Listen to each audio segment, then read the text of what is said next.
Everyone, welcome to welcome to the book club on Unsafe Space. I am Carter Laren. Today is I don't know what day it is. It's Sunday, February. February 2nd. It's That Super was Bowl Carrie? Sunday. Oh yeah, there's the sporting event that's happening today, The and sportsing event. and yeah, we're here to talk about Fahrenheit 451 instead. So welcome, thank you everyone for joining, and for the people who are here on the video panel. I don't know what we call it.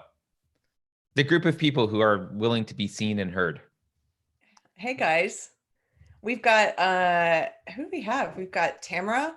We have Dr. K, the good doctor. Carlin is Carlin. fine. We've got Nicole of the Mountain People, and we have Thomas. Hello, everyone. Did you ever see Romper Room, Carrie, when you were a kid? Mm-mm. Oh, No. You reminded me of Romper Room, where they in the end of the show, the host would hold up. It was for kids. She would hold up like a magnifying glass and look at the camera and say a bunch of like generic names, like I see Johnny and Janie, and kids would be like, oh, she sees me. For some reason, that reminded me of what you're just doing. A quick look into Carter's childhood. Yeah, you don't want to know about my childhood, buddy. It's not a pretty sight. I'm gonna carry. I'm hoping that you can lead a little bit. I was out until 4 with Mikey, and I am tired and my voice hurts, and it was good, but yeah, of course. So let's get right into it because people are giving up their Sunday night to be here. So this month's book club, we read Fahrenheit 451 by Ray Bradbury, which this is another one of those books. I'm so glad we decided to do this one because I had a memory of it from childhood, but it's so different reading it as an adult. And I'm kind of blown away by it. I think I saw some people online and even maybe some people in chat who were talking about how it in some ways is even more startling than the other two books of fiction we've read so far for book club, Brave New World and 1984. Somebody said it has our number even better, right? You know what? I tend to agree. There were some parts in it that I was like, wow, he predicted the psychological state of people in an interesting way. Yes. It was like, yeah, quite fascinating. I don't know where you want to start, Carrie, but maybe we can just see if anyone else has any comments before we start with just general feelings about the book. I loved it. What did you guys think? Yeah. As an engineer, I noticed the technology that he predicted. There's lists of inventions from Star Trek that were invented because of Star Trek, but it's rarer to have a science fiction author come up with ideas of technology that actually come true that was not specifically inspired by the book.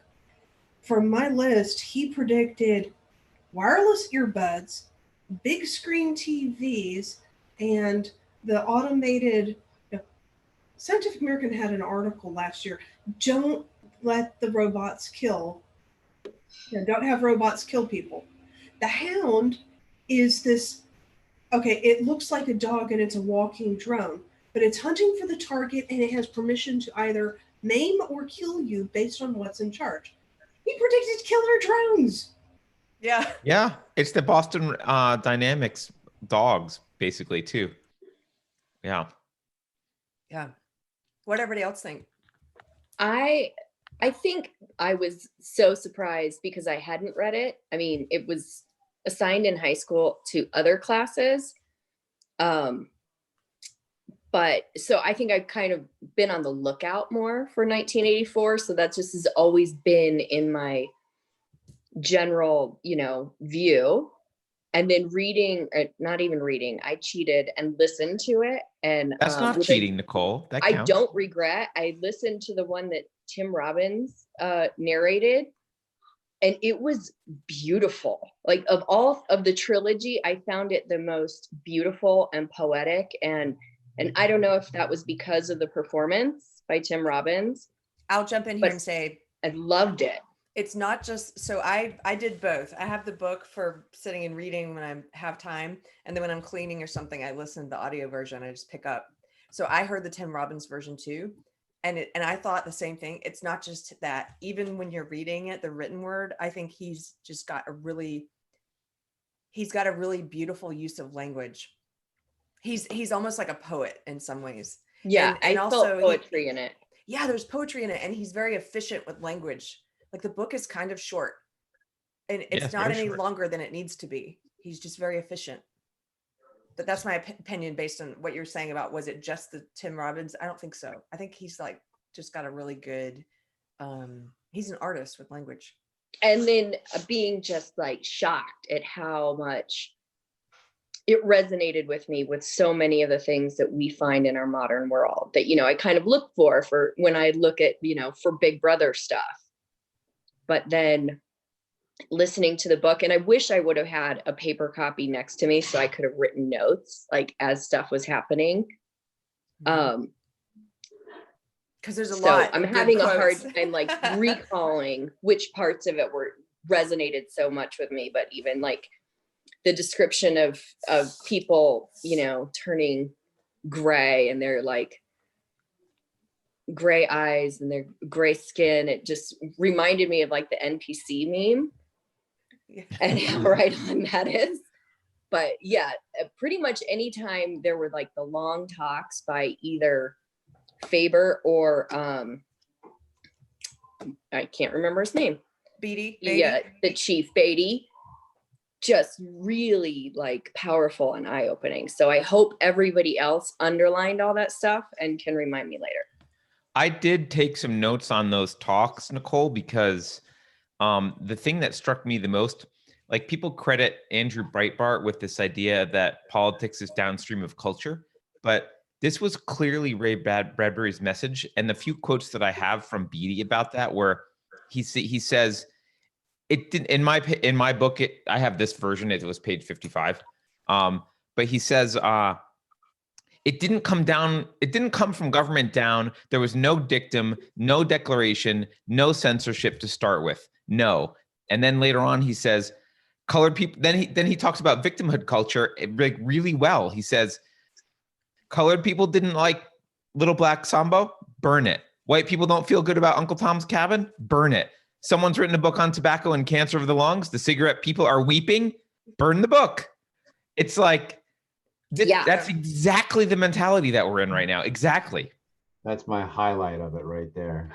Yeah. Exactly. I was like, yes, it was so crazy that it seemed like so many things that he did predict, not just the technology. I kept picking up on that, but I think that was even more telling, the fact that he was able to look at human nature, understand human nature, and figure, well, if this is the direction that you go, this is where you will end up. And that's why I love learning about all this ancient wisdom, because it keeps telling me that that human nature itself doesn't change much if it changes at all. So if you pay attention to this stuff and you see what's going on now, you can know what's going to go on in the future.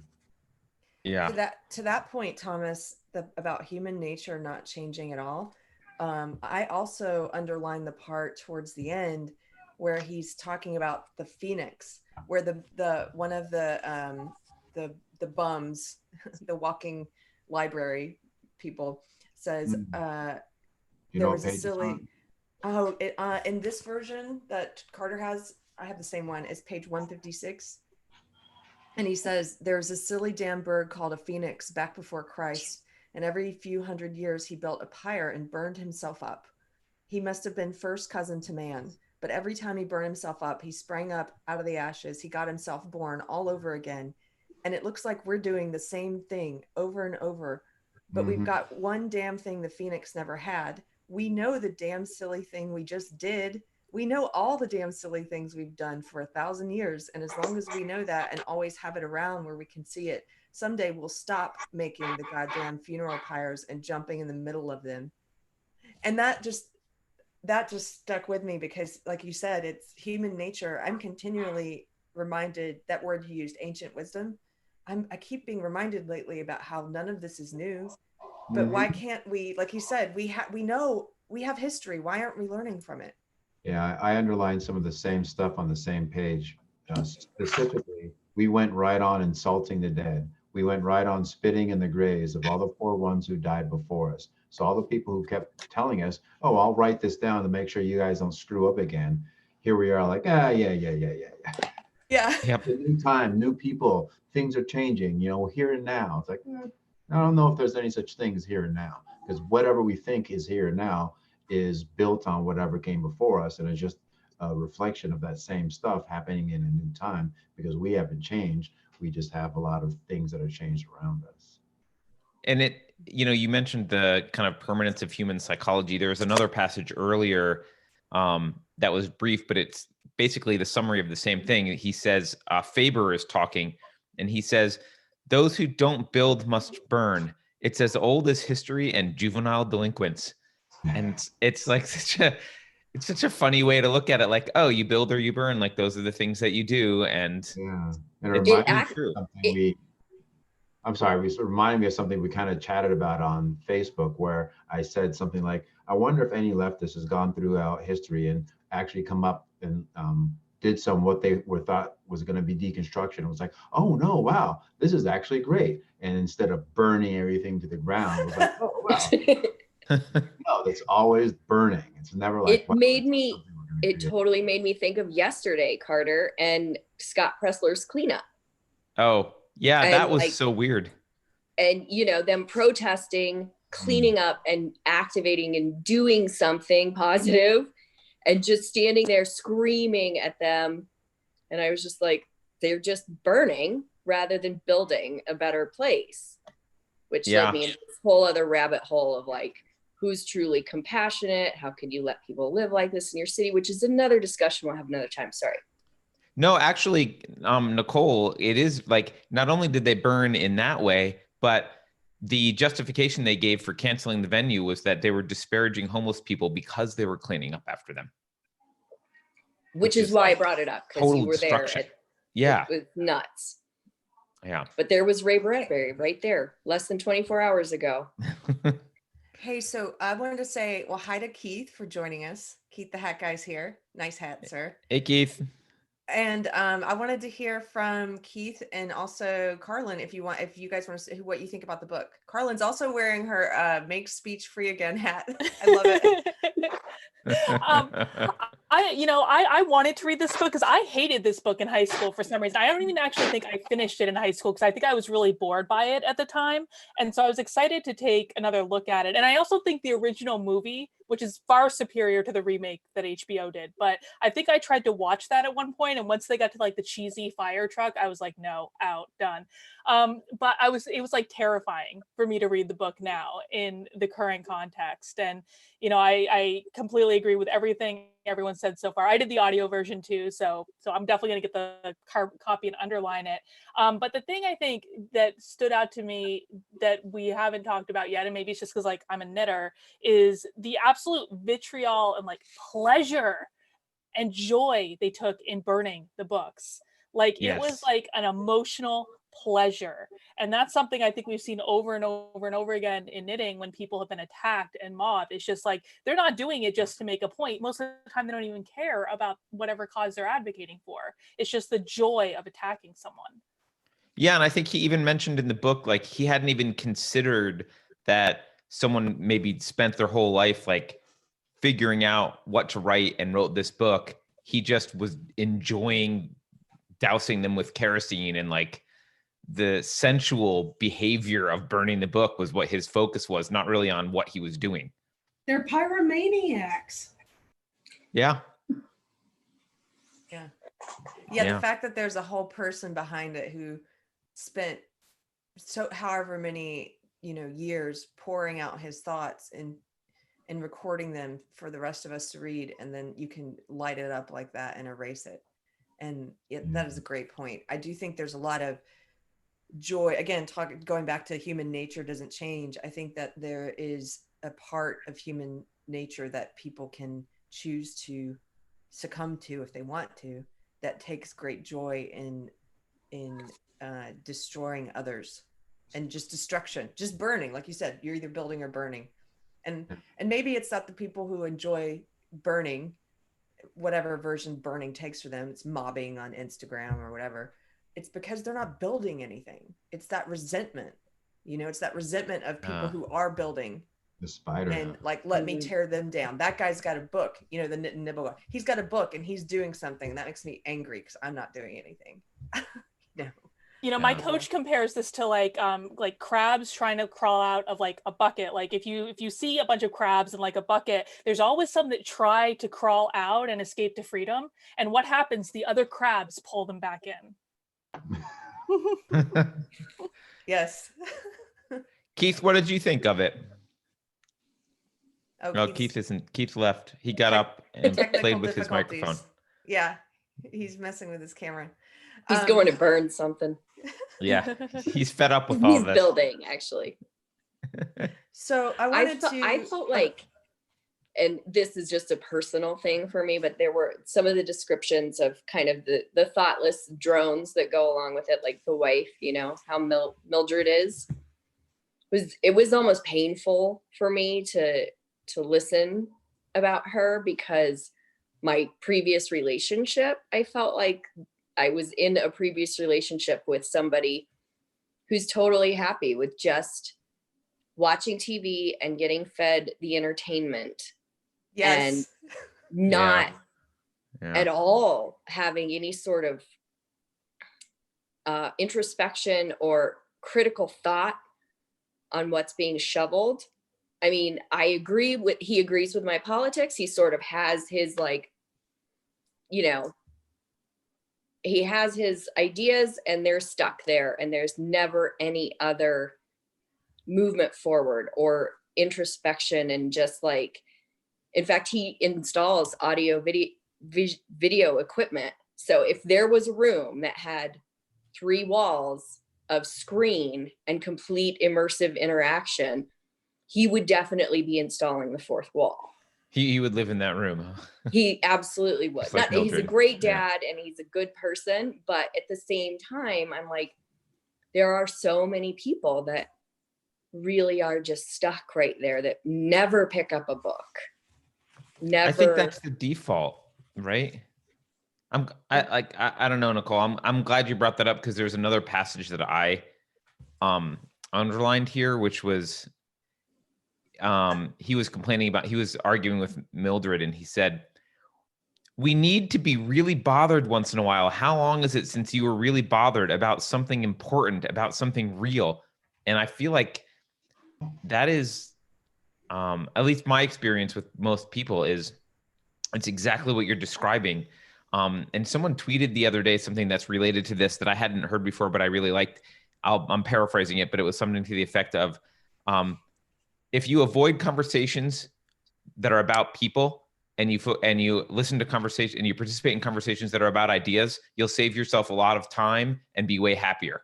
And I think that's kind of, I view a lot of what normies, like a lot of what is kind of mainstream to talk about, is entertainment and gossip and people, and nothing actually important.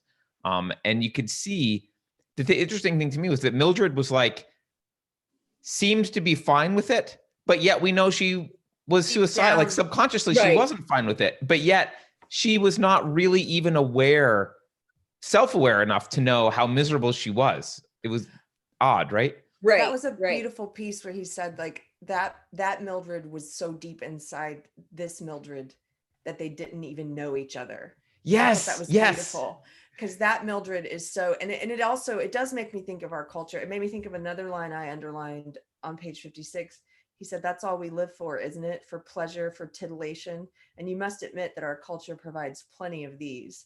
That was Beatty talking. And yeah, I think it's so easy to we've all done, I assume, because I've done it, I guess I assume other people, it's so easy to just go along with the flow of things and just check out. And that part of you deep down, that if you're not really living and you're not really living consciously, I think there is a part of you that's aware of that, that's really unhappy. But I also think that's why you see you see so many people self-medicating and then prescription medicating, and people just trying to alleviate that feeling that the wife's friend has when she starts crying listening to poetry. Do you know what I mean? Just in a super meta moment here, I just have to throw out that the halftime show just ended. And it was such that, the girls dancing, the whole thing dancing, but then the two stars and their asses hanging out. And I just want to say, I think we're all really cool that we're like, oh, it's on Super Bowl Sunday, but we still want to go talk about this book. Like when my friends asked me what I was doing, I'm like, I'm going to book club. Look, I watched the first part of the Super Bowl before. I think it's good to have moments of frivolity. It's just like when you live there exclusively, that's the problem. Exactly. Occasional frivolity. Is that what you're saying, Carrie? I want to know who wins. Occasional frivolity. It's not healthy to have no frivolity, but it's just like Mildred. That's all it is. It's her sitting in a room with her cigarettes and her talking people, the bunch. By the way, her lines made me laugh out loud, both when I was reading it in the book and especially when I heard Tim Robbins doing it. But there were two different moments where just the juxtaposition that Bradbury does with just such, oh my gosh, he's such a beautiful writer, where Montag is saying something, he's having an existential crisis, and he's like don't you see, like he's talking about the books, don't you see, an hour, 2 days, maybe these books are the solution, da, da, da. And the telephone rings, she goes, and yes, the white cloud is on tonight. That's the most important thing. Yeah, it's just like, or there's the time where he pukes and then he says something another time about like, we burned a woman last night, and she's like, it's a good thing the rug is water, it's I can clean the rug, it's stain proof. I'm like, he just said he burned a woman. But she's so surface level. Her lines are sad, but they're also funny. I don't know. Did anybody else laugh out loud at her? Yeah, you're right. I laugh. Yeah. Well, and the voice that Tim Robbins did for her was so perfect. I just loved it. I loved the character that he gave to her. And I was like grateful he was reading it to me, because I was like, if I had just picked up this book and started reading it, I don't know if I would have been as into it, because I don't think that in my mind I would have given them all such interesting voices. Mm. I'm going to have to go back into the audio now after hearing all of you talk about it. Tim Keith, Robbins you're really back. We were show. asking you what you thought earlier, but you had stepped away to, I don't know what you were doing with your microphone. Can you hear me? Yeah. What were your thoughts on the book?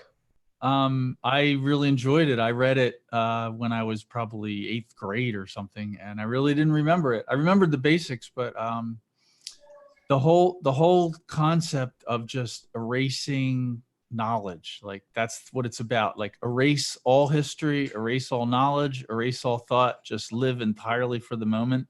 There are so many people today who live like that. Like I meet them all the time. There's people that love that scenario in the book. They're entertained. They want the 20-foot wide screen. Like if you told somebody you can have a TV, you don't have to have a 96-inch TV. You can have all 4 walls of your living room. They'd be like, that's freaking awesome. I want to sit there. I want to sit there and watch The View all day on 4 walls. Like that would be like my ideal life. Like, and so it's dystopian, but I think there's a lot of people that want that. When they say the one quote, I put it in the Facebook group, but I have it here on my phone. If you don't want a house built, hide the nails in wood. If you don't want a man unhappy politically, don't give him 2 sides to a question to worry him. Give him one. Better yet, give him none. Like Yes. They're saying don't let them think about anything. Just keep them totally happy mindset. No controversy. I think there's millions and millions of people in America who are living this. This is their dream. They love it. And I try to remember that I think people like us that enjoy ideas aren't that common. And it reminded me of something that he said here when he was, I forget, I think it was, he was talking about when he was actually leaving and talking about those people the way we kind of see them. He says, don't haggle and nag them. You were so recently of them yourself. That totally made me think of Carrie. That's totally a Carrie quote. It really did. Exactly. So I think it's tough to be in that mindset when you're not in that mindset. And even if it's, regardless if it's being in social justice or just tuning out, you know, there's also different personality types that really, really enjoy ideas, and some that just do not, regardless of how incredibly smart they are. I have a lot of friends who are really, really smart people and do really great things, whether they're PhDs or physicians or whatever, what have you, but they're just not interested in this type of stuff for whatever reason. Yeah. You know, Low Res Boy in chat is pointing something interesting out, which is I mentioned earlier how Beatty was saying that like this didn't come down from on high, like the people did this on their own. And Low Res Boy is pointing out that he says, what's interesting is that you assume that there's powers that be in the book, but most of the harm is done from people to people. We don't really even ever find out who's in charge. Like that's a good point. Like there's no, like 1984, there's kind of this clear, we know these are the authority people kind of, and there's talks about the authorities. Same with Brave New World, but there's really no one above Beatty in this book. It's just middle management. We never find out what's going on really at the top because it kind of doesn't matter. It's a grassroots suicide culture, basically. I think they never talk about the government here because the government doesn't matter. The people are totally into it. Like everybody loves it. They think this is a great way to run life. This is a great, that's maybe why this book has our number more than the other two, because for example, and you guys know this, when we talk about the censorship and stuff that's happening in our culture currently on social media, and how this creep keeps pushing onward, and but we're doing it to ourselves. It's not the government, it's social media companies, and we're okay with it, and we're calling it hate speech, and we're saying, and we're making justifications for it because we don't like some of the people that it started with. Oh, well, Alex Jones, sure, you know, ban him, we don't care. And then but it keeps moving, and we're cool with it. And so I kind of like that, what you guys are pointing out, that we don't, it's not coming from the top down, really. It's the people. People are demanding this, and so society is changing to give the people what they want, which is more censorship. I think the book really, though, has such a big message that just in the burning of the books, the physical books, with our technology today, how important it is to protect the actual physical books, because it's so easy now to change history online, to erase people, to go back in and change articles written. There's no like physical record that can't be erased when we start just relying on, you know, the online New York Times. And then a week later, they're like, oh, well, we were wrong about that, so we're going to kind of fudge some stuff and change it. So, I mean, I think there is just the very basic of like, protect the books because they can't be changed. And I wonder if it's easier to be hasty when you know you can go back and change things. I think you're right. Yeah, of Probably. course. Yeah. By the way, welcome Chris, who joined us. Hey, thanks. Hi. We all just kind of gave at the beginning just our basic thoughts on the book. If you wanted to share yours, no pressure if you don't. Oh yeah, totally. I loved it. I also did the audiobook. I think like it sounds like a lot of other people did. Can you all hear me okay? Yep. Oh, cool. Yeah, I really loved it. And the sense of like ennui at the beginning, like the sense of like dystopia and self-censorship that you feel like, and Carrie, I love the like hilarious way that Mildred sort of represents. Yeah, she made me laugh a lot too, for sure. Like I wrote down the scene and the part when he's sort of starting to contemplate reading it first, and he says he wants to like smash things and kill things, and she goes, go and drive the Beetle and go and like kill rabbits and hit dogs. Take the Beetle. And he's like, no, I don't want to. This time I want to hold on to this thing.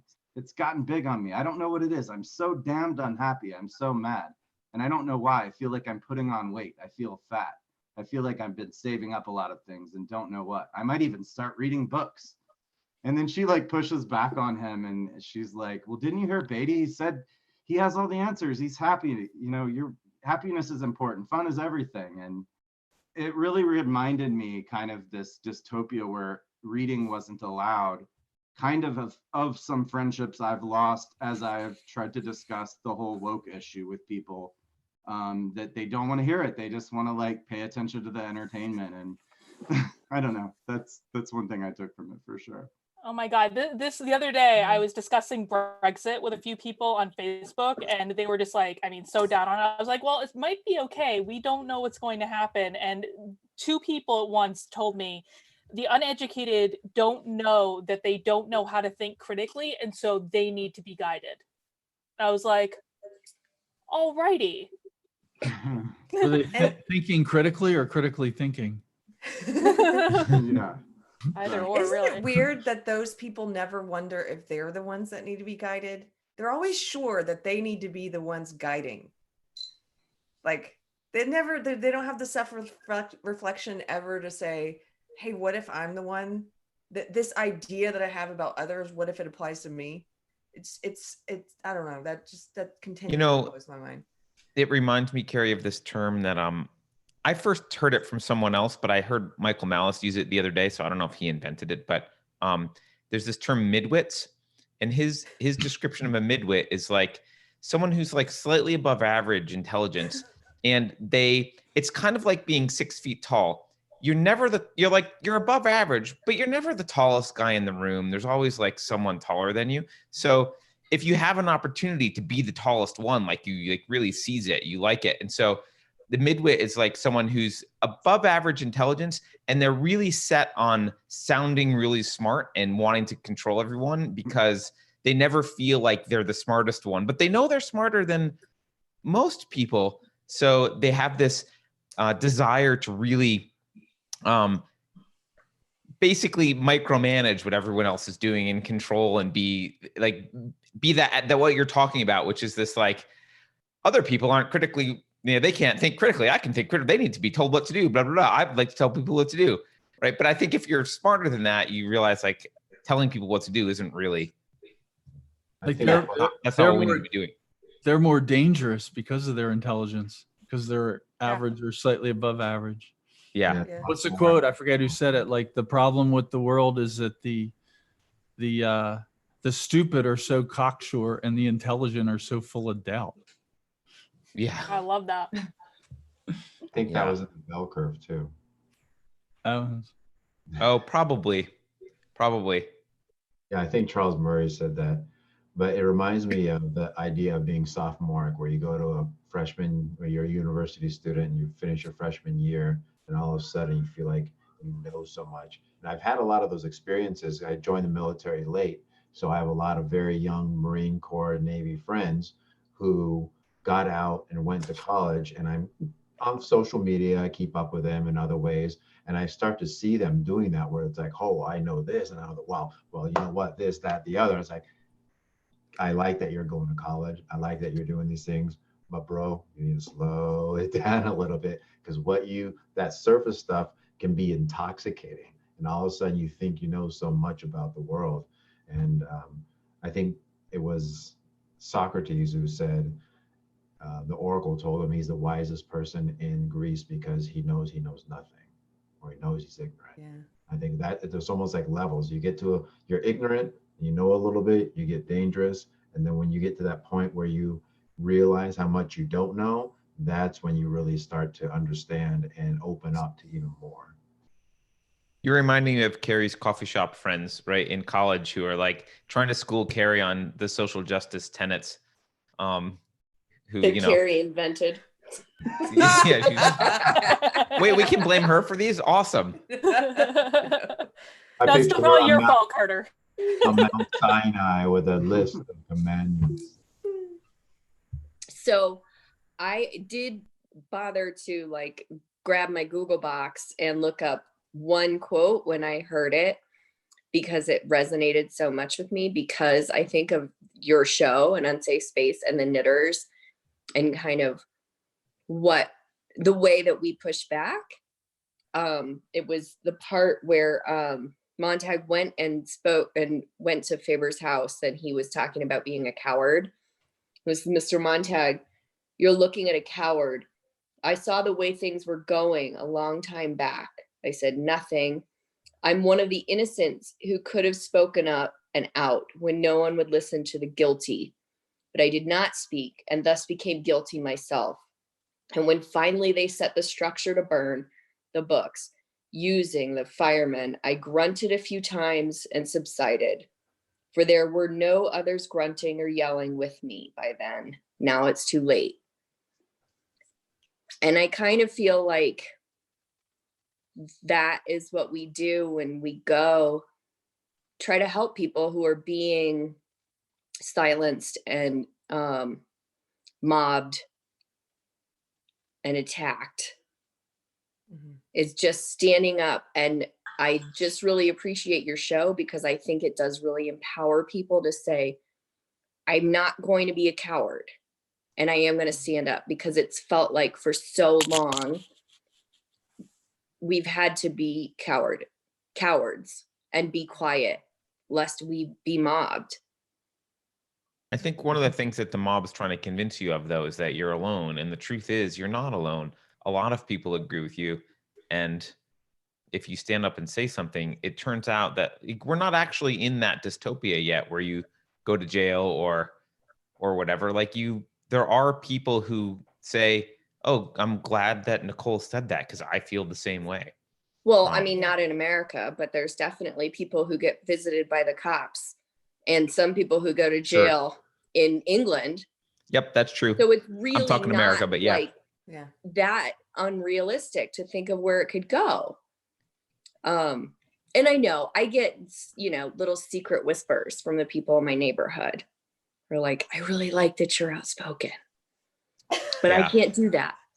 I was having a conversation with someone yesterday about how the fact, like, once I started doing this show, people in the Bay Area were like, come up to me, that people that I knew, but I just thought were woke and following along with the woke religion, were like, don't tell anyone, but I voted for Trump, and I really I sometimes listen to your show. I'm like, all right, I won't tell anyone. Don't worry. Secret. Yeah, there's you can hate me. That it's fine. Yeah, I'll definitely keep your secret. But that's maybe because there are so many people who like tell me, I like what you say, but I can't like it. Maybe that's why this quote about cowards resonates with me, because I know so many cowards. Yeah. That happened to me too. Oh, sorry, Carrie. Well, I was just going to say, that's been happening to me for a couple years now, since I wrote my first essay about leaving my old belief system. But on a positive note, a lot of those people who originally reached out to me and told me, and most of them were liberals, by the way, a couple of them were closeted Trump voters, but most of them were liberals, did not vote for Trump, were just saying, I really like your piece, but I'm too afraid to like it or share it. To a T, not all of them, but a lot of those people, the ones I was friends with, are now talking. They got over their fear. It took them a while. That was, it took me a while, but I think that's a good thing. Yeah, probably a gradual process. I often get messages like that. They won't. Noticed on page 55 in that edition, they actually have the violent suppression of the dissidents of. Yeah, surely you remember that boy in your own school class who's exceptionally bright, did the most reciting and answering while the others sat like so many leaden idols, hating him. And wasn't it this bright boy that you selected for beatings and tortures after hours? Of course it was. We must all be alike. Not everyone born free and equal, as the Constitution says, but everyone made equal. Each man the image of every other. Then all are happy, because there's no mountains to make them cower to judge themselves against. And that actually echoes Harrison Bergeron of nobody prettier, nobody smarter, nobody faster, nobody stronger.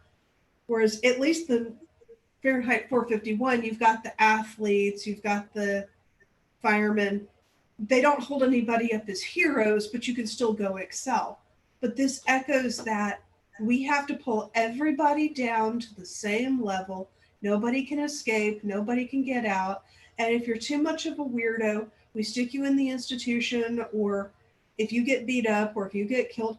Because the scene with the car where it almost hits Montag, and he wonders if that car is the one that hit the girl that got him thinking.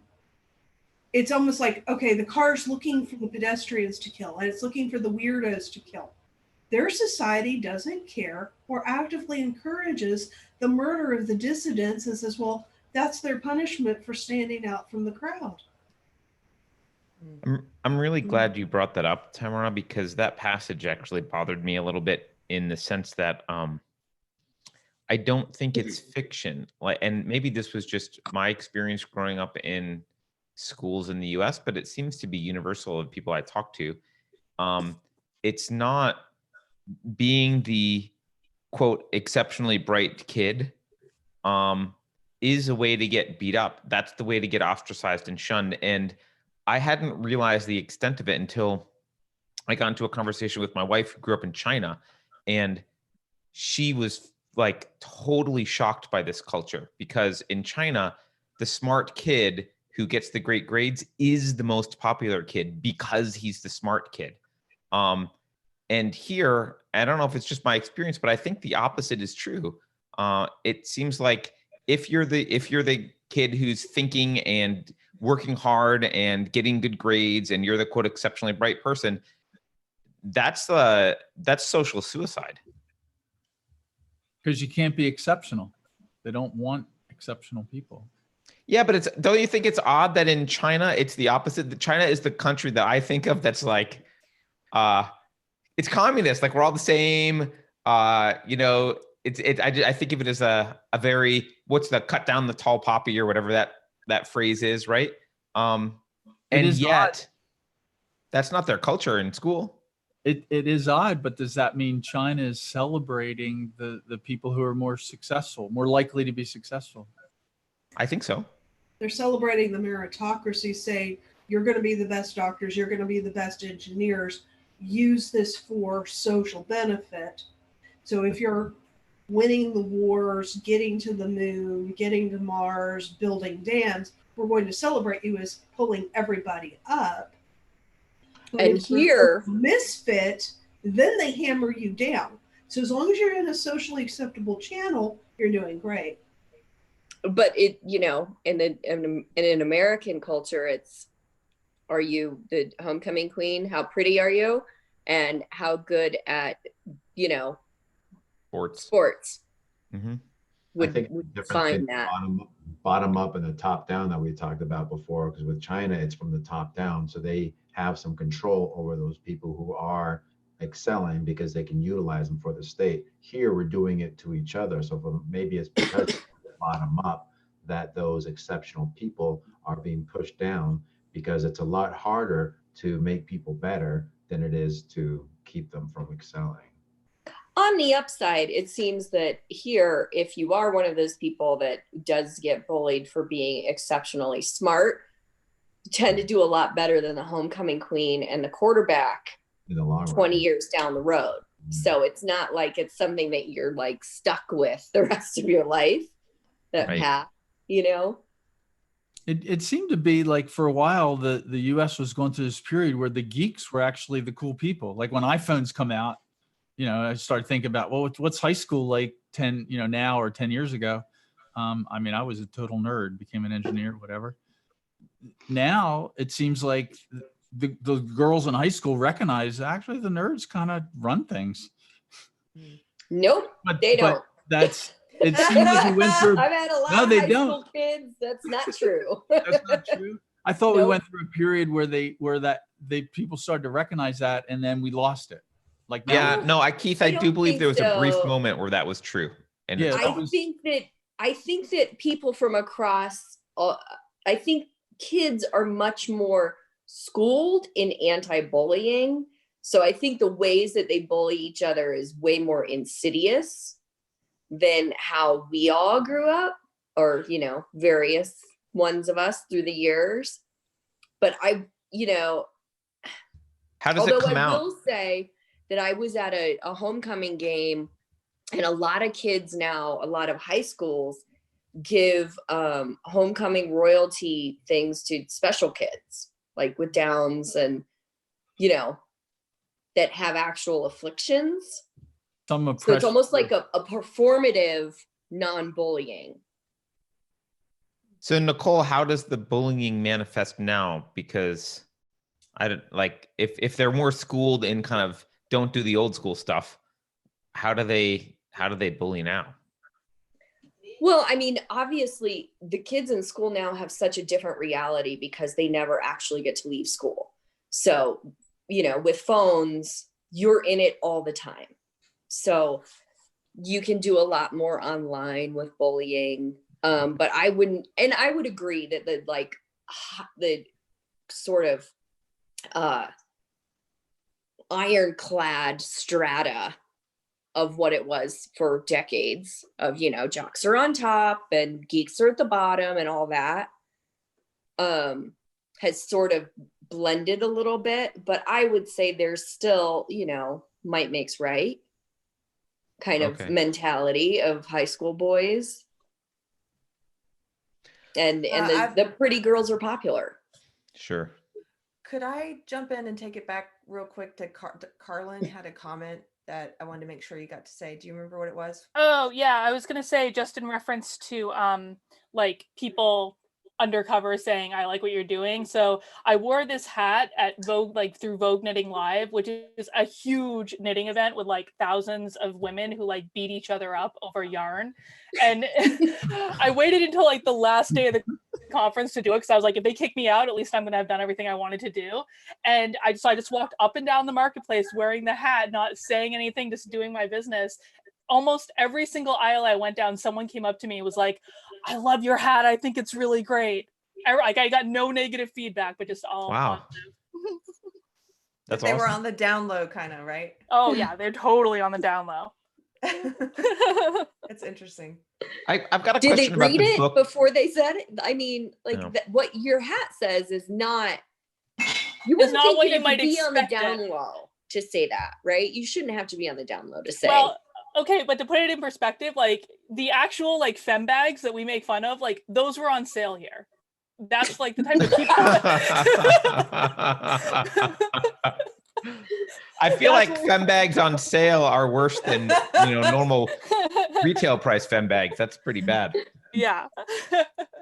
So funny because I only think of that in terms of humans now. So I can't even like in my brain think of what a fem bag looks like.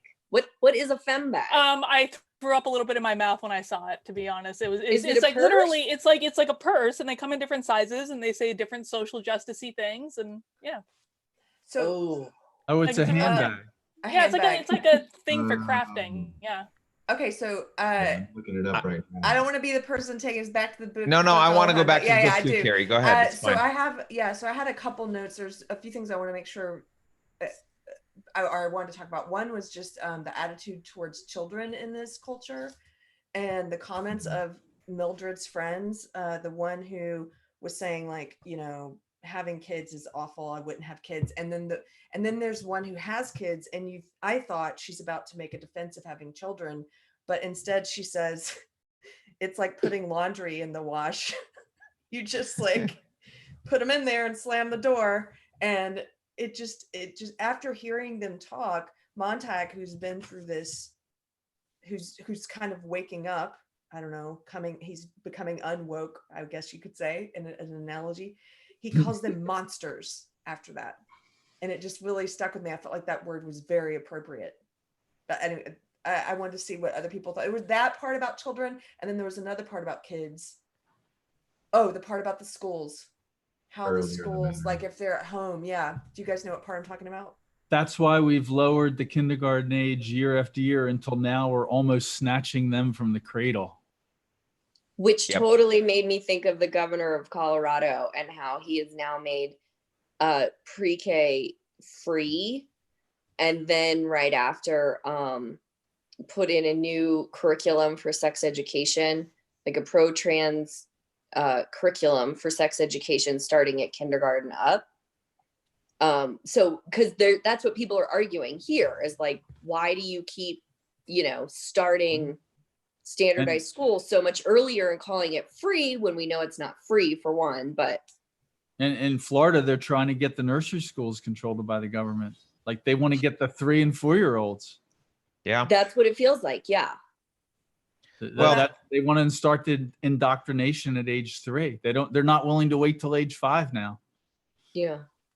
That's one of the common things in basically all of not only the dystopian novels really, but just all of the authoritarian flavors of government. It's like they all are afraid of children being raised in a family where they learn morals or values that aren't might not be in line with whatever the values of the government are. And Carrie, that passage where you're talking about like it's like doing the laundry, something that, that was another thing that really impressed me about his ability to predict, because I do feel like it's not just what government services are available, but it's the attitude towards children. And I think he kind of hit that attitude spot on. I mean, there are a lot of people who kids are like an accessory. They're an afterthought. We live in a culture now where you have children, but you're not really expected to actually raise them. You like, well, so many people are like, oh yeah, I'm going to take off a few months. I have birth. I'm going to take off a few months during the, right around birth. And then, then I'm going to throw them to some minimum wage worker and go back to my career. And I'll see them on the weekends and a little bit at night once in a while. Like if they're just like an accessory, and I'm not going to, I don't really feel like it's my job to raise them. They're just going to kind of get raised by people that I hire, which is kind of like doing the laundry. I think he nailed that. I think he really hit on that attitude towards children. And I think that attitude towards children is, it's something that you see time and time again in basically all of these dystopian novels, is like the children are owned by the society or they're owned by the government. And it's up to the collective and the government to raise them. The line before the one I quoted is, the home environment can undo a lot of what you try to do at school. Yeah, right. That's it. Yep. That's why they want them. That's a great line. I highlighted that one. Like, but a lot of people believe that. Yep. Well, that's like the story we highlighted recently. Our friend in Brooklyn, whose 4-year-old is learning. His kid's preschool teacher sent home an email that's like 10 paragraphs long, and Car and I did an episode on reading it, where it's all this ideology they're teaching 4-year-olds. And I was talking about it with a friend in Texas who said that, he was at a meeting of like 4 or 5 years ago, a while back, where they were openly discussing this as if it was a positive thing, that they needed to get children before they reached the age of 5, that if they got them by the age of 4, they could change them. Like, and it was just openly said in that way, as if that's not like, why are you trying to program these kids? Now, one of the things that always bugs me about any of those programs, and I think the same thing similar things happening in Seattle too, where they're changing the math curriculum as well, and it's all about power instead of addition and subtraction. And I always ask this question, they never answer it, is, well, let's pretend that everything you want to teach them is virtuous. Maybe we can wait until the reading and math scores are to grade level first before we try to extend ourselves into all of these virtuous types of thought that you believe.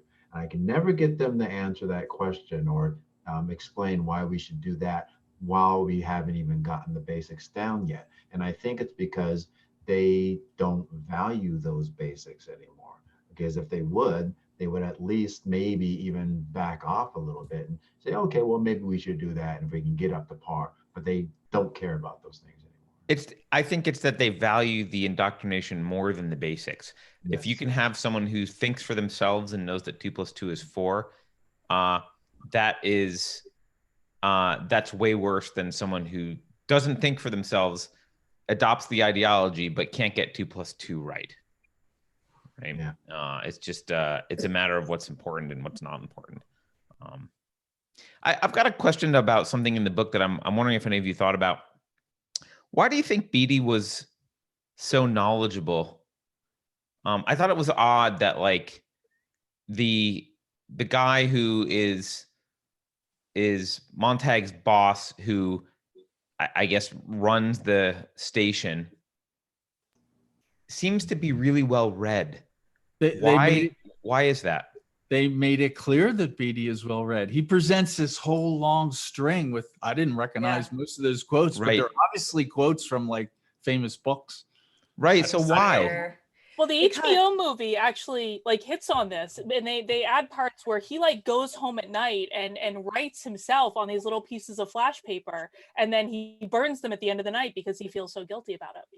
I think he's like a closet gay person. Like back when do you know what I mean? Like it's like the person who is presenting, like, remember back when you would have these Republican politicians who were the most vocally anti-gay, who then would be caught in their secret lives in these compromising situations. I kind of thought of him like that. Like he's publicly like very against, and this is just one interpretation I had of him, but he's, you know, his whole job is to burn books, and he thinks that knowledge is a dangerous thing, but secretly he can't stop from engaging in this thing that he condemns. That's interesting. That's your interpretation. My interpretation was the opposite. I kind of felt like he was he's one of these characters who's intentionally evil.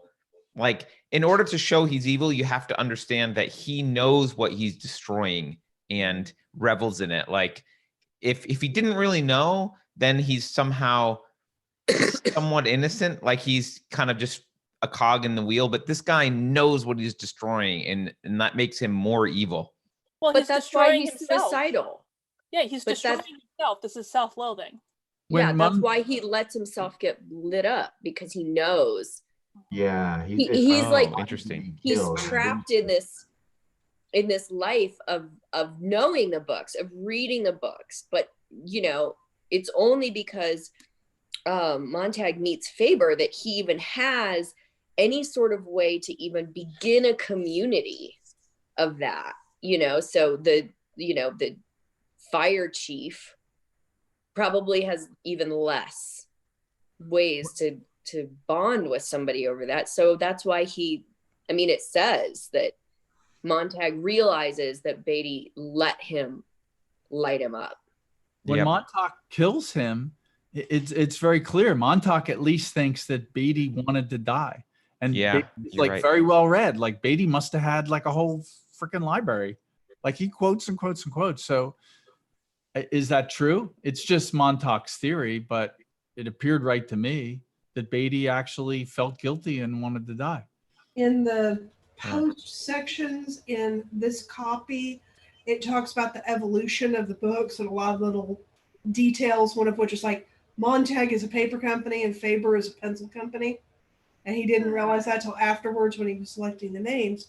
But one of the other sections was when he was doing the initial manuscript, Beatty was talking about how he went through this crisis, that crisis, and had all these books, and the books did not solve the problem.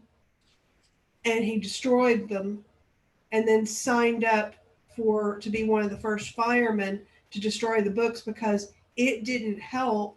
But if he's destroying the books, he's destroying a source of unhappiness and division in society and solving the problems. He's tearing down the statues. He's burning the books. And for him, this is a way to make things better and get over the pain. And then you're distracted by drugs, casual entertainment, TV shows, but at least you're feeling like you're doing something.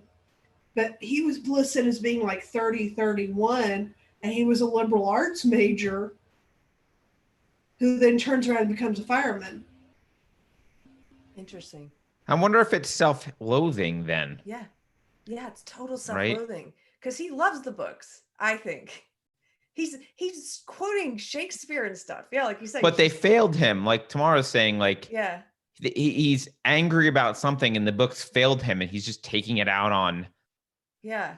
on Well, the because books. he's figured out about what like the walking library tells Montag at the end, that the books themselves don't do anything. Yeah. But You doesn't he know? make a decent like point, kind of like his character almost is the society's argument against books? Because when he goes in, the woman that ends up dying, who's in the library, and he says like, you've been locked up here for years with a regular damned Tower of Babel, and he's making all these biblical references, but he Yeah. is kind of pointing out the inherent contradictions in literature, but he misses that point. He's saying, look, this is what happens when you examine all these ideas. You're just confused. And so he's kind of making the case, even though it's a little paradoxical, he's making the case for why it's a good thing to get rid of books, and maybe even making somewhat of a good point, kind of, in a way. But I find it know. interesting that you refer to him using all the biblical messages, thinking about what the word Israel means and what the people are supposed to do, which is wrestle with God. And Yeah. he was doing that, which is wrestling with knowledge, wrestling with the manner in which the universe unfolds itself. So maybe his mistake is not understanding that the point is the journey, is the wrestling with, as opposed to getting you somewhere that is eternally blissful.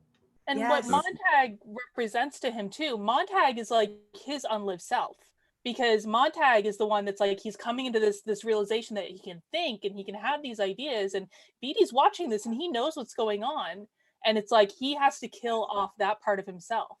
Yes, I like that interpretation. I see Montag is searching, and I think Beatty feels like, I've searched and I've decided there's nothing out there. I've read all of this. I'm woke now. There's nothing more to learn. yeah, And none of it helped me be happy and peaceful and content. And it takes me back to what Faber was saying. This was on page 78, 79, where he's like talking to Montag, and he says, it's not the books, it's what's in the books. He said it's not the books that at all that you're looking for. You can get it in old phonograph records, old motion pictures. You can get it in friends. Look for it in nature. Look for it in yourself. Books were only one type of receptacle where we stored a lot of the things that we were afraid we might forget. There's nothing magical in them at all. The magic is only in what the books say and how they stitch the patches of the universe together into one garment for us.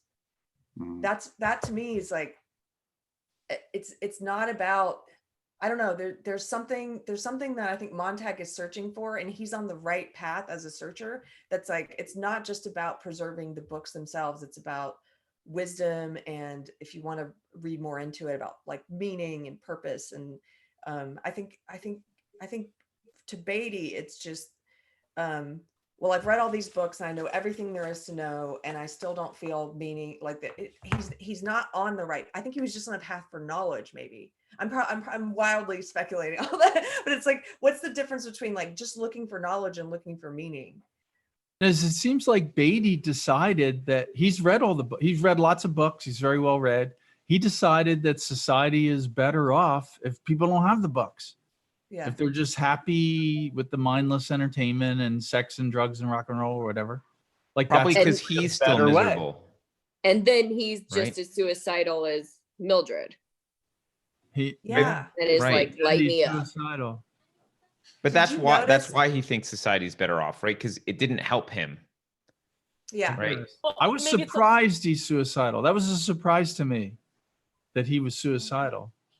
Well, maybe he just wanted the conflict. Like maybe he saw Montag as whoever said, I forget who said it. Might have been the doc. Like he saw himself in Montag, and Montag was the kind of the questioning part of him, and Montag was taking the road that Beatty didn't take. Right? He was, instead of rejecting, he was going to explore more, and maybe he just wanted it to. That conflict couldn't exist. One of them had to win. Like when the fire truck pulled up in front of Beatty's house, Montag was like, "Oh shit, this is my house," and Beatty was like, "Ha ha ha! I tried to warn you. I sent the hound." Right. Like Beatty thought it was good, and Mildred thought it was good. Yeah. Fine with burning the house. Well, maybe Yeah, but that too- was kind of the interesting thing about that character, because following it along, it was like, is he a good guy? Is he a bad guy? And then he does that and he shows up to the house and you're like, oh, he's a bad guy. And I've been led astray. But then the realization when Montag says, like, he realizes that Beatty wanted him to be killed, it sort of flips it again. Maybe, if that's true, right? That was Montag's theory. Yeah. I guess. I seems totally right. buy it. But I also think, Beatty didn't have any purpose in life. His only purpose was to destroy things. And I think, come back to like a lot of what Jordan Peterson talks about. If you have no purpose, like he's looking outside, he's looking for something external to provide him with that purpose rather than looking internally and finding it there. But wasn't his purpose to destroy knowledge and make everybody happy, make society better? But he's a burner, not a builder. He's a Yeah, I was burner. gonna say, I don't think he actually wants people to be happy. I think that's just his justification for his like self-loathing and anger. Like, I think he would burn the books even if they didn't make other people happy because they made him miserable. Like, they didn't solve his problems. But there's a real nihilism to the fact that he's like in this process of making this case, quoting literature and defying his own existence. I mean, it's really, it is a really interesting dynamic. Like, Beatty is the most well-read person in the whole book. Yeah. Yep. Yeah. Totally. Why is that? I was like, what the fuck? Share it with anyone. Yeah, it's so weird, right? Oh, that's the thing that's so tragic. He's still having this conversation. Like, he needs to be convinced himself of the merits of what he's saying. Like he's trying to convince himself. Yes. Yeah, I could see that. I The could whole see that.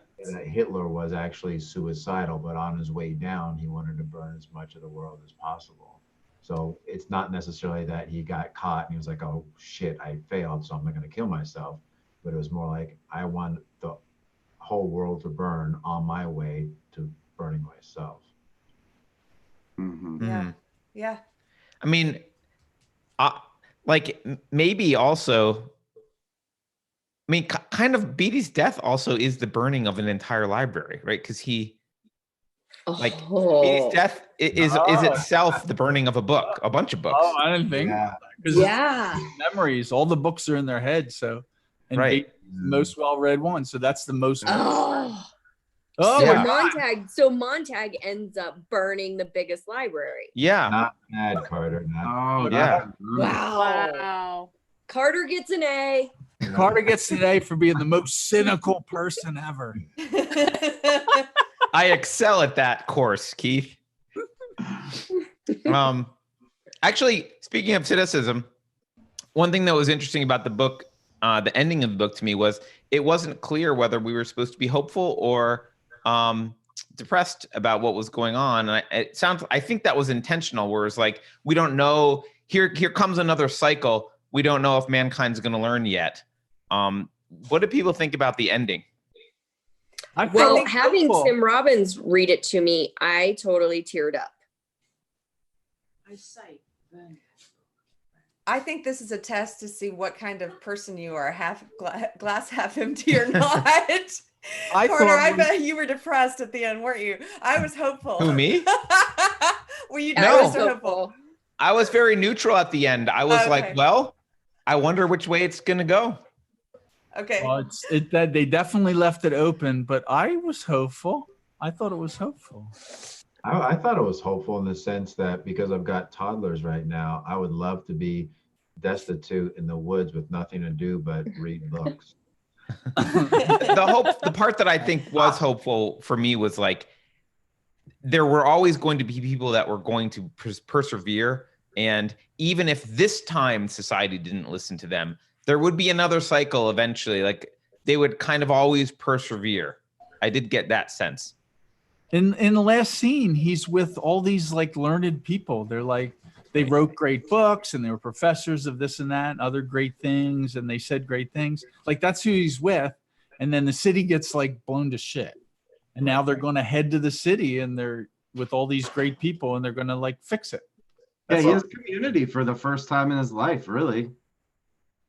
And I was the only book of the Bible that survived was, I think it was his, Montag's mind, which was the book of Job, which is essentially just the book that says, hey, you know what? Life is suffering and sometimes it's randomly horrible. So maybe that, in a sense, is kind of telling us what we should think about the ending, which is it's a cycle. There's always going to be suffering. There's some good within it, and you can focus on that good, but it's always going to be some kind of a cycle. Wait, I Except thought he was the book of Ecclesiastes. Yeah. That's what he said. That was his book, Yeah, and then I assumed that the whole like a season for everything thing was from that book. Does anybody know what Ecclesiastes is? Carrie, you're I think, new resident. no. I think scholar. Ecclesiastes, no, but I think you're right. I'm not a scholar on this at all. I think you're right. I think that the part about the seasons is from that book. Yeah, it is. Yeah, So Is why I chapter cried. 3, I think. 333. Why that book? That's what I'm curious. Why Ecclesiastes? Because that's where there's a season to, what is it? A season of plant, a season to sow, a season to reap. for everything, Isn't there's a that time, from there? blah, blah, blah. Yeah. Yeah. It's like the phoenix. It's constantly. The Phoenix, I know. Just to be for you, I know absolutely nothing about the Bible, so I didn't get that. I didn't know what that meant. Oh, well, that's where Tim Robbins made me cry. I mean, Ecclesiastes was King Solomon's book, right? Yeah, Ecclesiastes is very existential, and it's known for its like almost like nihilism in some senses. It's everything is meaningless. It's one that really contemplates meaning. In my at least limited knowledge of it, having read it, but yeah. It doesn't also have like a lot of I feel like it also has a lot of like quotable one-liner type things in Ecclesiastes. It's not like quote one then. I don't remember. You're the one that read the Bible 7 times. I did read the Bible 7 times, but that was a long time ago. Well, so I could tell from reading it that was significant, like that mattered, but I had no idea what it meant. It was nothing. Tamara. A time to kill, a time to heal, a time to reap, a time to sow. And you also had the Phoenix discussion earlier on, and then the main city has been burned. And now the hobos are headed on to the next city or the next town, possibly to restart the cycle of knowledge. So it's a way of saying, okay, we're starting the new season and the new cycle. Montag is free of, everybody assumes he's dead. He's part of the group that's going to rebuild society, or at least spread the knowledge again. So it's the end of the new season, and after the burning, they're coming up out of the ashes. I don't remember the full verses. A time to. They had a Beatles song on it. Yeah, right. That's all I keep thinking too. So Laura in chat, can I interrupt, Carter? Laura in chat. Laura Higgins, who knows Ecclesiastes and who shared a quote, which I think is relevant, is the thing that hath been, it is that which shall be, and that which is done is that which shall be done, and there is no new thing under the sun. Relevant. When Thomas, when you were talking about ancient wisdom earlier, and Carrie, you asked, why, are we going to learn, because we've done all this before. I was thinking about so there's some belief systems, and the one in which I subscribe to, it's not religious but it's spiritual, which say that like we all are spiritual beings that come from God, and we make the choice to come here to have this human experience. But part of that choice is that we forget every other time we've been here or have been somewhere else having a different experience, because part of the fun is you have to figure it out again. You have to go through all the trials, you have to go through all the pains to figure out whatever it is you're here to learn, whatever it is you're here to experience. And I was thinking about that, and will we ever learn? Well, people who exist now, like cancel culture and all this stuff, they didn't actually live through any major civil rights movements in a way that they can remember, right? Really, the last big one was like when I was in high school, which was, I remember fighting for gay marriage, but really there hasn't been anything else since then on that scale. Don't tell them that. Right. So they really, I mean, they don't remember what it was like when legitimately people did not have the same rights. Yeah. That's a really good point. Correction, the Book of Job is what Faber read in Montague's ear as he fell asleep. Oh, I like which that. makes sense why Faber would pick that to read to Montag while he's falling asleep, because it's about suffering.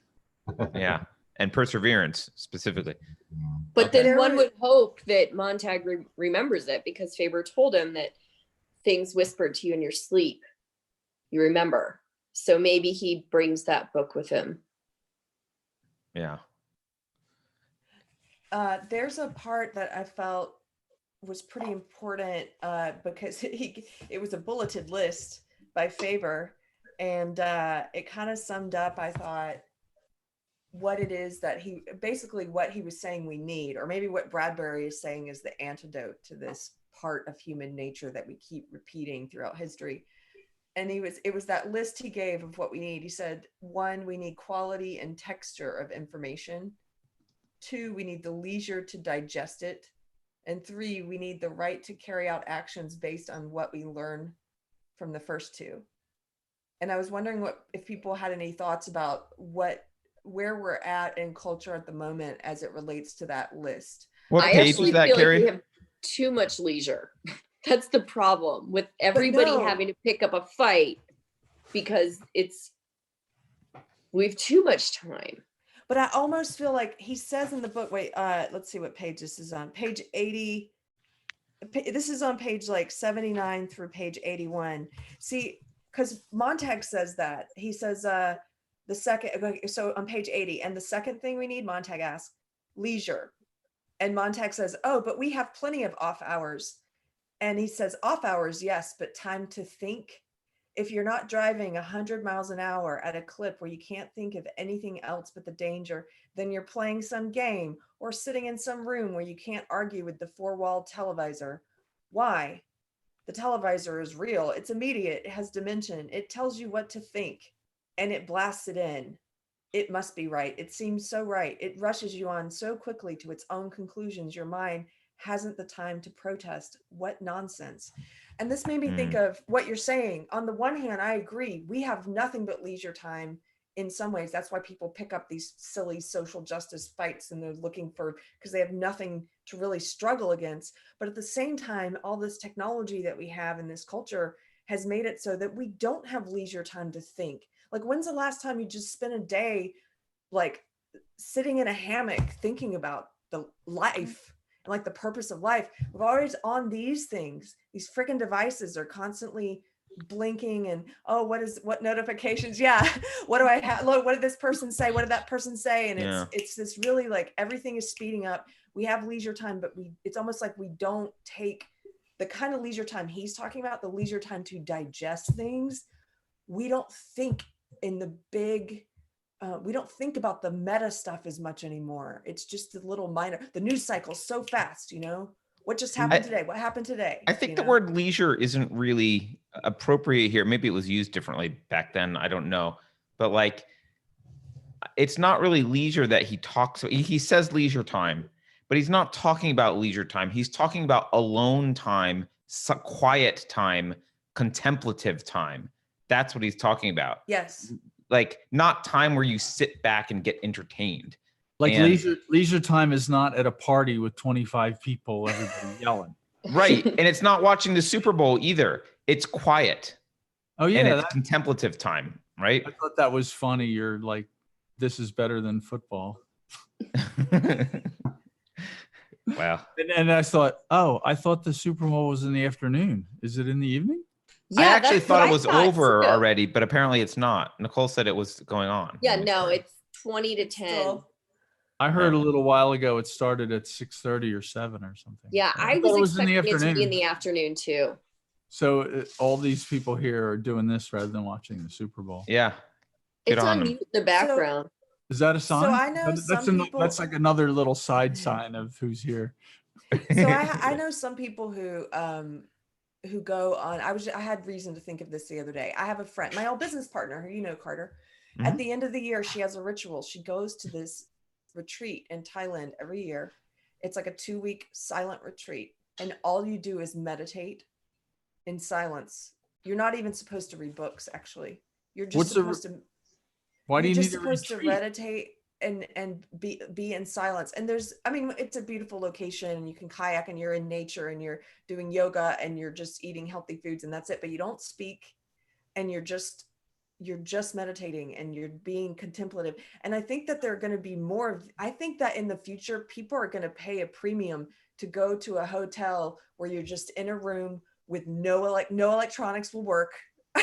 You go there just to get away. And I think people will pay for that. I feel like that's a first world problem. Like if you have a slight amount of self-discipline, you just, but like I have that every week. I have time every week. I just don't answer texts from you. I just don't turn off my phone. But my point is that's the culture we're living in. People are going to pay for that more and more because it is a first world problem. That's the kind of problems we have. Carrie, is this a business proposition? This is Carrie's pitch. Who wants to invest? Well, it's the Faraday Hotel. Those things already step in, nothing works. Like we have to all get together and pick a spot, and we all meet, and then we don't talk. Yeah, is this what our unsafe space meetup's going to be? Yes, yes. We're going to meet in a cave underground with no internet access, no cell phone access, and Carrie is going to put on ball gags. Carrie's going to make duct tape over everyone's mouth. Carrie's going to make sure we don't talk to each other. We're just going to meditate. Well, anyway, any thoughts on that list? Any more thoughts on that? I'm sorry, I was monopolying the conversation on that, but about the list, like where are we at right now? Like, what do you mean by where are we? Where are we? What page is it again, Carrie? On 81, at the top of 81 in this copy, there's like a good summary. He says, 1 is quality of information, 2 is leisure time, which we just talked about, and 3 is the right to carry out actions based on what we learn from the interaction of the first 2. I believe in the right to carry.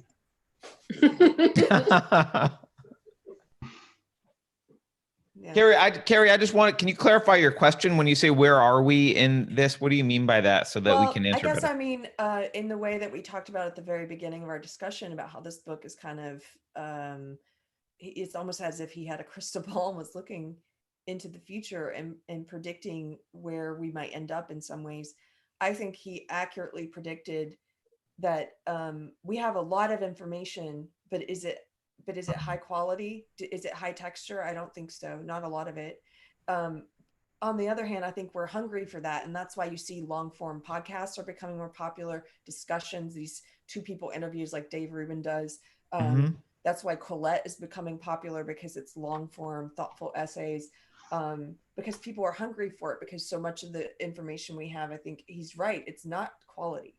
And then number 2, the leisure to digest it. Well, like I was just saying, we have a lot of quote leisure time, but I don't think we have in this culture. We don't make time for the time you're talking about that you say that you do, but most people don't. Contemplative time where they're sitting and they're turning off devices and they're contemplating things and they're thinking about big picture things. And this idea of that we've talked about in conversations recently about maybe setting aside a day a week to do that. Like maybe that's what the Sabbath is for, or, having a day where you're just digesting quality information.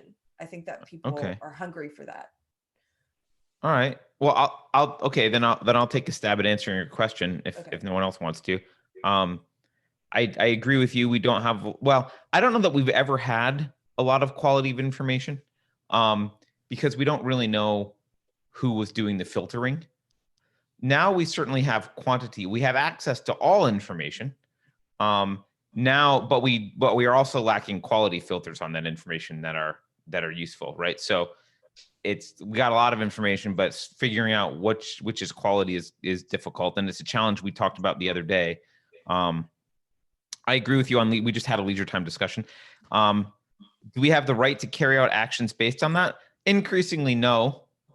Increasingly, we're being pressured socially to agree with the crowd and the mob, and we don't actually have the ability to act on that.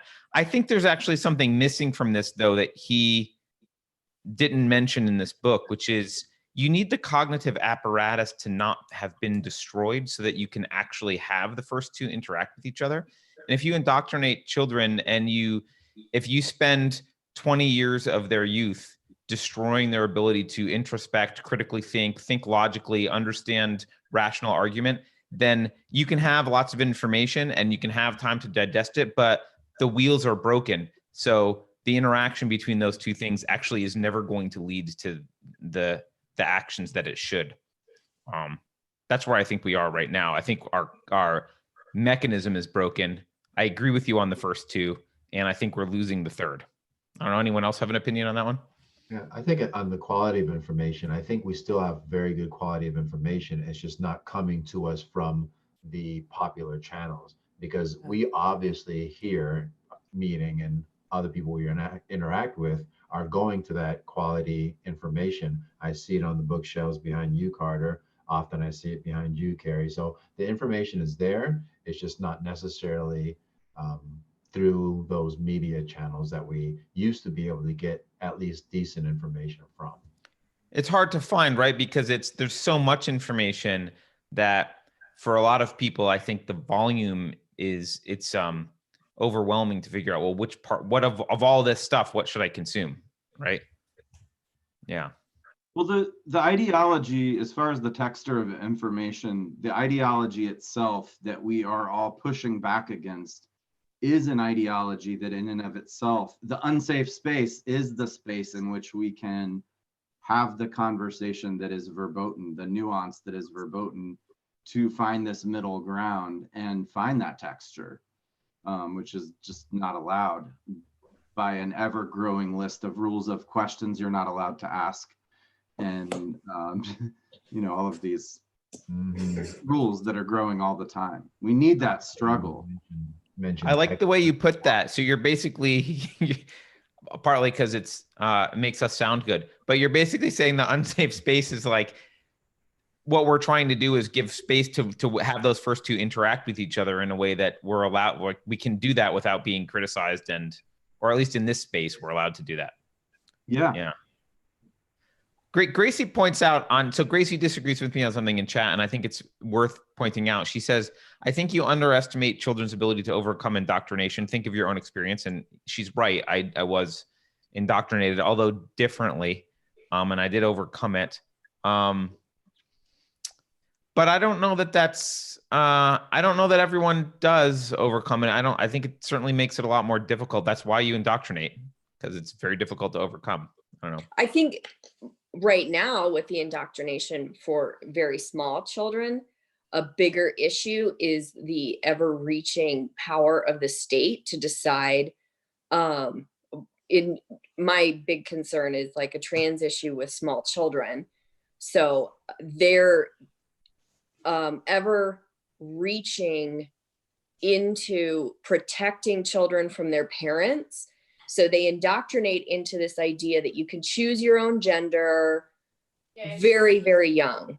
And then say, in fourth grade, now there's schools that are, and teachers that are like, well, we think this kid is trans, and the parents are against it. And then it turns into, the state telling you that you have to support your kid being trans, even when it, could be a phase, or it could be of that indoctrination. I mean, I'm really scared of it. I have a 3-year-old who goes to public pre-K, and I really don't want them talking about that stuff with her, because right now it's like on any day of the week, she could be like,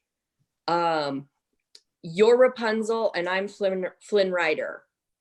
And she acts out the Flynn Rider part. Right. And I'm like, okay, don't do that at school.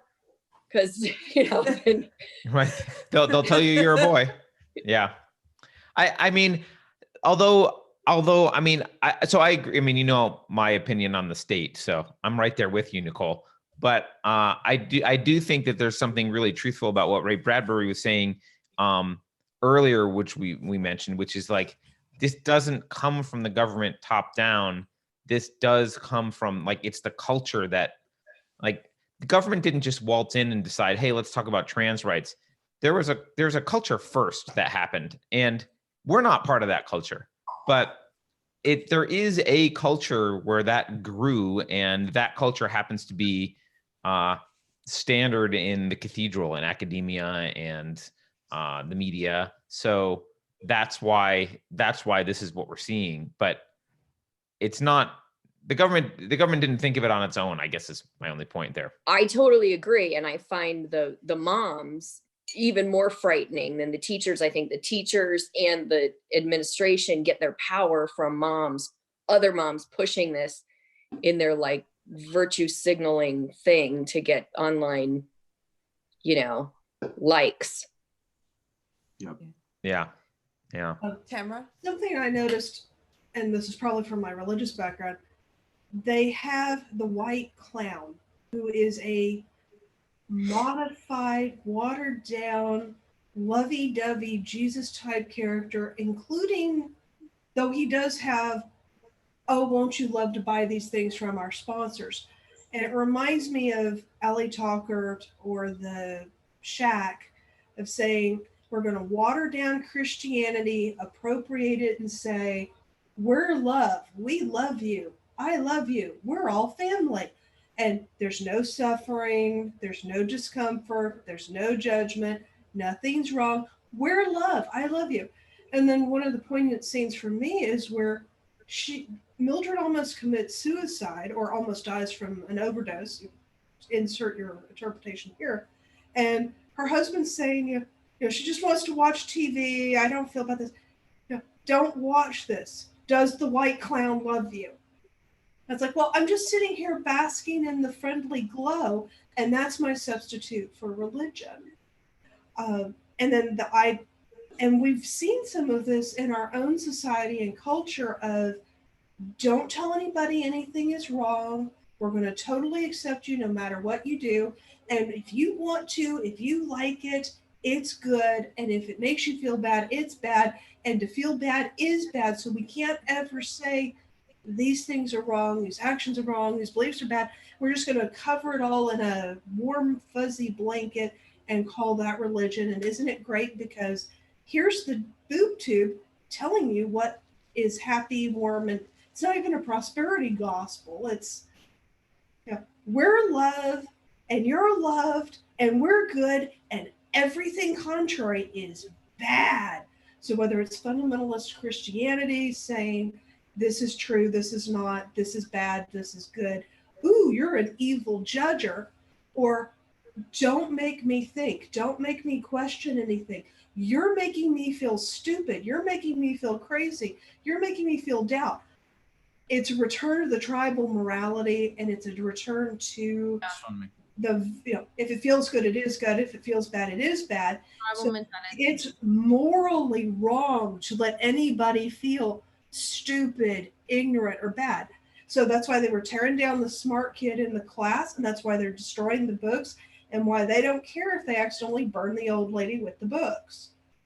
It's, let's have everybody happy, let's have everybody loved, even if it's a shallow thing, because that is considered moral.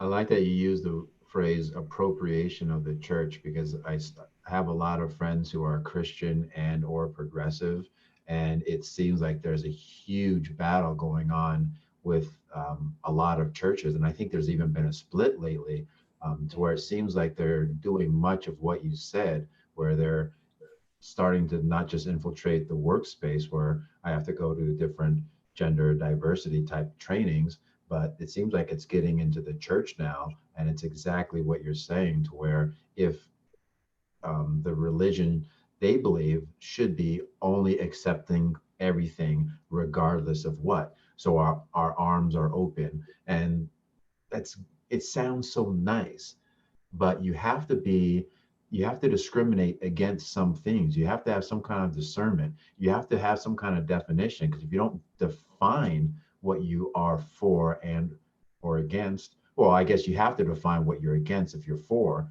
anything, because to be for something is to be against something else. So it's exactly what it sounds like what you're saying, Tamara. Yeah. It's like you made me think Tamara, of I couldn't find it, but the part where I think it's Faber's talking about this culture, what it's become so watered down that we're trying to grow flowers out of flowers. That you said, no, that bad is bad. If you feel bad, it's bad. Nobody can feel bad, right?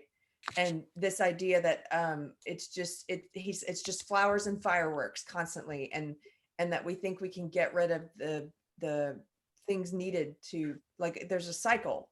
You can't have flowers without rot, without things dying, without that. You can't have the good without the bad. Which goes back to the very end, the scripture that they're quoting about a season for everything. Oh, yeah. Yeah. Yeah. It also, as you guys are speaking it really reminded me of how you treat really tiny, some people treat really, really tiny children, right? It's a very, it's a pretty pathetic view of mankind when you look at humans and you say, we can't ever let them feel bad. How fragile do you have to, your view of humans is that they're so pathetic and so fragile that you've got to pad everything and make sure that no one ever feels bad about anything ever. And it's ironic because that's what leads to being burned with your books, right? It's that same mentality of never hurting anyone's feelings actually kills people. Well, and it's not even just that you're preventing them from feeling bad, you're preventing them from feeling anything, because do you know what happiness feels like if you've never felt sad? Yes, that's a good point. It's like, I think most of the drugs that people take to suppress, like antidepressants and that kind of thing, they generally are just numbing drugs. Like if you suppress one emotion, you suppress all of your emotions. And so, you kind of have, this is the other thing, right? This is why ultimately Montag is not happy with, like, he doesn't want to sit in the room with 4-wall TV or 3-wall TVs, right? Because, his wife is not really happy. She's in like a nice little cage. She's like content enough, almost like a caged animal. Like she's pacified, but she doesn't really have the meaning that he's looking for something to make him fulfilled and satisfied and meaning. And she doesn't really have that, but she also doesn't have the angst that he has either. She's kind of just has neither thing. She's just got this placid little barely exists life. Yeah. Yeah. I thought that the one part where they brought up abortion and how many abortions, was it the wife's friend had, yep. As he's kind of railing against them.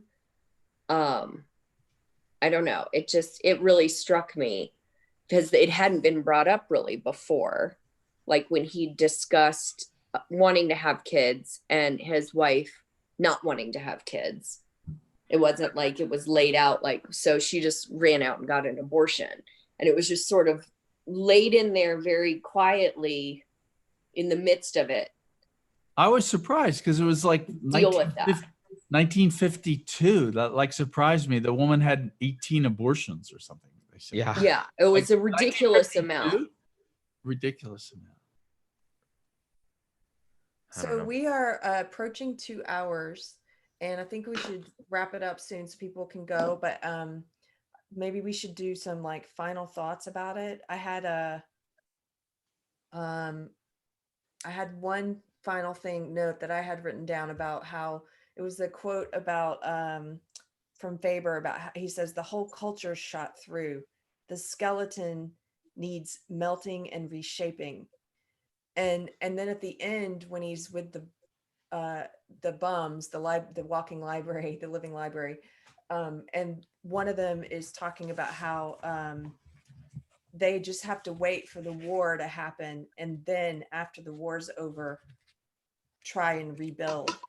And I was thinking, it made me think of the people, we've been meaning to talk about this on the podcast, but the people who are call themselves the accelerationists in society right now, who believe that we The are heading collapsitarian towards types. Is that what you're? Yeah. yes, the collapsitarians. They believe we're heading towards a cultural collapse, and they want to speed it up so we can get to the rebuilding, which is kind of a crazy idea to me.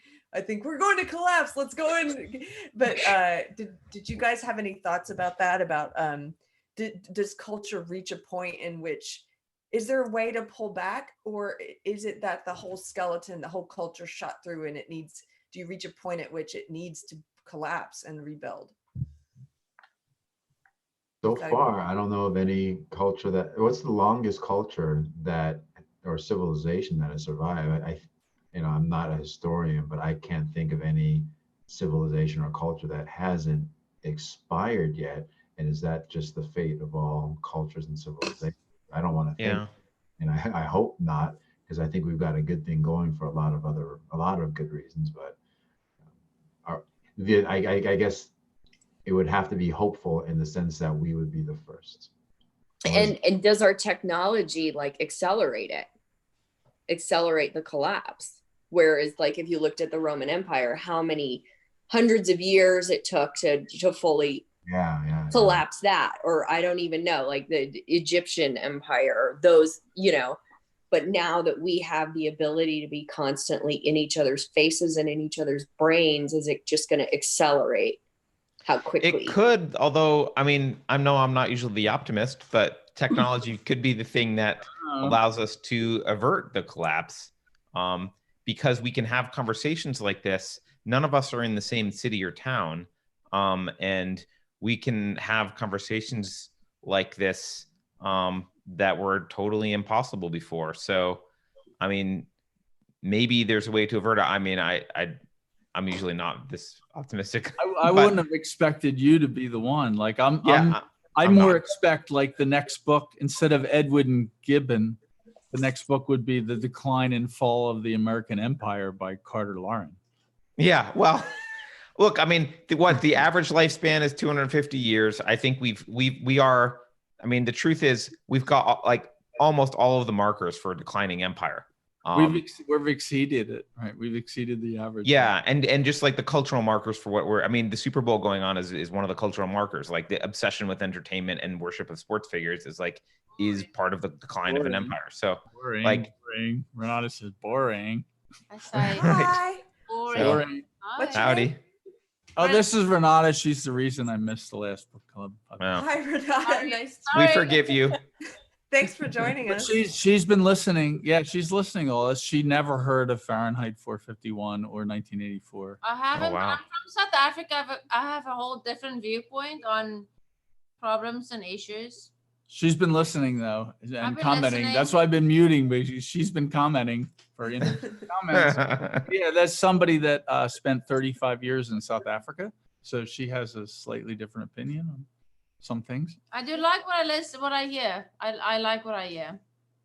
On the upside, we'll be able to find each other when it all goes to shit because of technology, right? Unless they shut the whole thing down. At least we found each other. I'm NC2KXB. That's my ham handle. That's what I need to get. That's what I'm up to. Some kind of way to meet. We all human in Spot if the shit hits the fan, like we all go to one central location and bring a bunch of books. Yes. Is it going to be Gulch? We're going to Carter's Gulch. You know what? I vote for Texas too. I think we have to head for Cary. Yeah, definitely don't come to California. This is where we'll be ground zero. We'll have an NPC factory pumping people out here. That's not what you want. California. I said go to South Africa when everything goes bad. No one is gonna notice where South Africa is. Just go there. All I can say is, and Carter knows, don't go to the People's Republic of New Jersey. Yeah, don't go to New Jersey. I will will say, say, come to my house. I'm in Boulder County. Oh, geez. No. I'll make a vote for the mountains of North Carolina, which is where I'm at. Yes. Okay, that's a good one. Okay. By the way, this conversation is why the Libertarian Party's attempt to have the Free State Project completely failed. And you were ready to move to New Hampshire for a second, right? Didn't you go visit it? Yeah, but everyone wanted to move somewhere else. Yeah. I remember you Hey, going. you should come to New Hampshire. New Hampshire's beautiful. We have all the politicians here right now. It's great. Lovely. Lovely. Well, all right, I have to go pick up Yeah. a kid from a movie. The score is now 23-20 Chiefs. Wow. Oh, Who's the Chiefs? The Chiefs with their racist mascot. Well, we were just discussing a minute ago. Neither of us have any idea who's playing in the Super Bowl, but I guess the Chiefs is one of them. I'm pulling for the Chiefs. Okay. Any final thoughts? Goodbye, Nicole. I want to make sure we say goodbye to people have to go. Thank you guys. Bye. I loved it. Thanks, Nicole. Looking forward to the next one. Take care. Cool. Well, if nobody has any closing thoughts on the book, Carter, should we wrap it up? I think so. Although I'm gonna do another crazy thing, Carrie. I'm Okay. gonna agree with some people that the ending is a little bit more positive, so Keith can fall over in his chair. It does say at the end, the part of Ecclesiastes that he quotes says, and on the either side of the river there was a tree of life, which bare 12 manner of fruits, and yielded her fruit every month, and the leaves of the tree were for the healing of the nations. Yes, thought Montag, that's the one I'll save for noon, when we reach the city. So When we reach a positive ending. When Yeah. we reach the city. I think it's positive. Yeah. It almost made me cry too. It's Yeah. beautiful. Positive. Beautiful. It's positive. Yeah. Well, thank Well, you. thank you guys all for joining us for book club. This was a lot of fun. We'll pick another book. I think we'll probably go back to nonfiction, and it's likely going to be The Madness of Crowds, based on my conversations with Carrie. I don't know that she even wants to do a poll. I think we both really No. want to do 2 Madness thumbs of up. Crowds. So it's probably what it's going to be. But we'll pick a date. And yeah, thanks everyone for joining. And we'll see you tomorrow for Kofefi or whatever. Thanks. Thank you guys. It was awesome. Thanks, Thomas. Thanks, Good. Keith. Bye, Carlin. Bye, Chris. Bye, Carrie. guys. Goodbye, Carter. See you later.